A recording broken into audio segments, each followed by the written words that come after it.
तो हेलो दोस्तों, इस एपिसोड की स्टार्ट में हमें ग्रीन एम्परर को दिखाया जाता है। ग्रीन एम्परर कहता है कि ये मेरी बॉडी नहीं है, ये मेरी स्पिरिट है।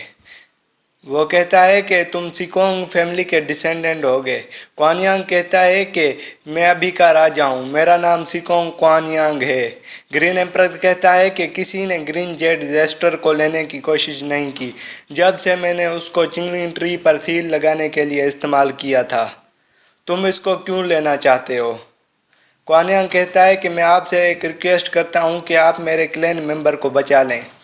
ग्रीन एम्परर सर हिलाकर ना करता है। क्वानयांग कहता है कि अगर आप मदद करना नहीं चाहते तो मुझे अपना आर्टिफैक्ट दें ताकि मैं अपने क्लैन की मदद कर सकूं। ग्रीन एम्परर कहता है कि मेरा जेस्टर यानी आर्टिफैक्ट उस सील को पावर देता है। यह कहते ही वो सारी ज़मीन हिलने लगती है और हमें बाहर का सीन दिखाया जाता है। यीशुई के गार्ड सब लोगों को मार रहे होते हैं तो टोंगवांग एक बैरियर बना देती है। वो गार्ड उस बैरियर को तोड़ने की कोशिश करने लगते हैं लेकिन उनसे वो नहीं टूट रहा होता।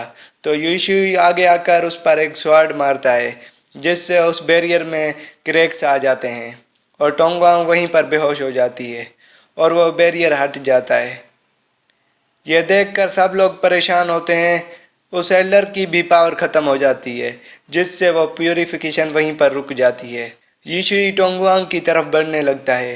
नेक्स्ट सीन में हमें मास्टर लियू को दिखाया जाता है जिसके हाथ में वो फॉक्स यानी कोंगी सो रही होती है और वो नींद से जाग जाती है। मास्टर लियू कहता है कि क्या तुम भूल गई पहले तुम कौन थी?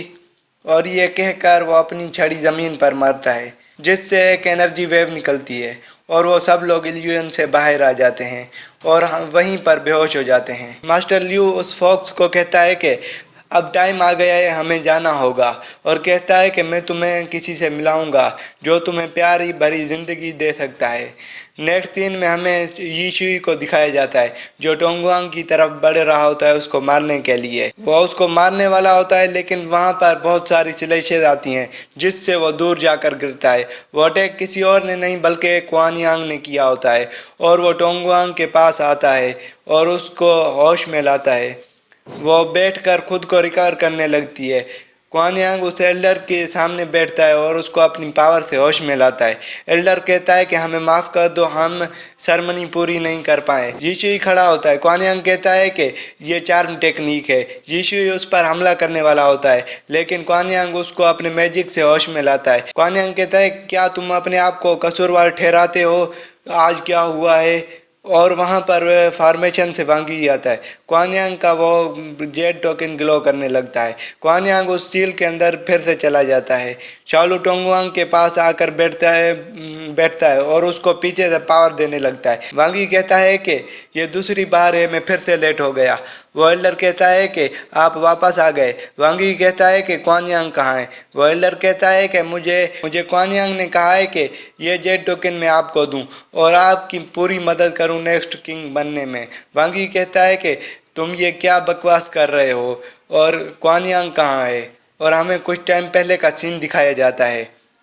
क्वानयांग उस एल्डर को कहता है कि मेरा हुक्म मानोगे।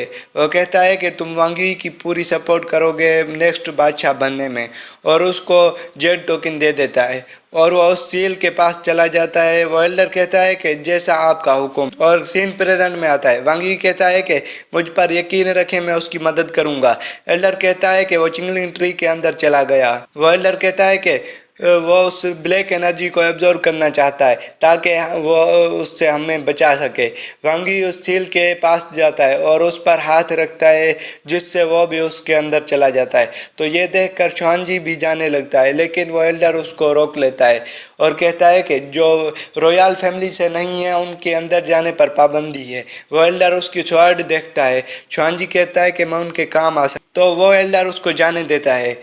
शांजी शाओलू को कहता है कि तुम यहीं पर रुकना और वो भी उस सील पर हाथ रखता है और वो भी चिंगमिंग ट्री के अंदर चला जाता है।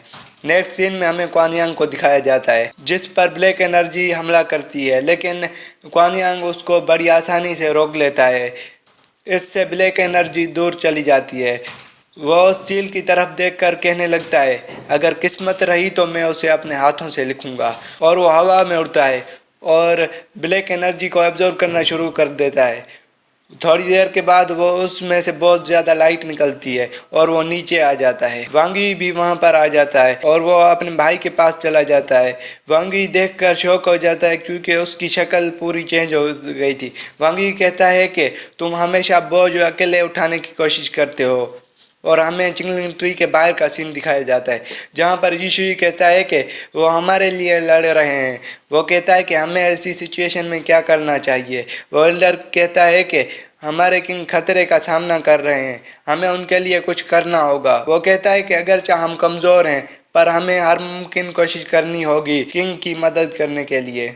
और वो सब मान जाते हैं और वो एक फॉर्मेशन बनाते हैं। उनके अंदर से एनर्जी निकलती है और उन पर ब्लैक एनर्जी भी अटैक करती है जिससे उनको बहुत ज़्यादा तकलीफ हो रही होती है और वो सब लोग चिल्लाने लगते हैं।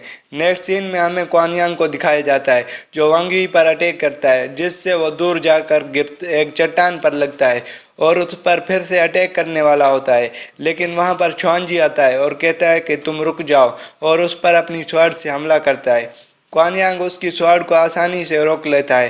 क्वान यांग उस पर अपनी एनर्जी से अटैक करता है। छुआंजी कहता है कि इसकी स्पीड बहुत ज़्यादा तेज़ है। क्वान यांग उस पर अपने एनर्जी के बाल बनाकर हमला करता है। छुआंजी उनको अपनी स्वॉर्ड से काट देता है और वो आपस में कॉम्बैट फाइट करने लगते हैं। छुआंजी उस पर स्वॉर्ड छोड़ता है लेकिन क्वान यांग उससे आसानी से बच जाता है। क्वान यांग उस पर अपनी एनर्जी से हमला करता है जिससे छुआंजी दूर जाकर गिरता है। तो क्वान यांग एक बहुत बड़ा एनर्जी का बाल बनाता है और ये एपिसोड ख़त्म हो जाती है।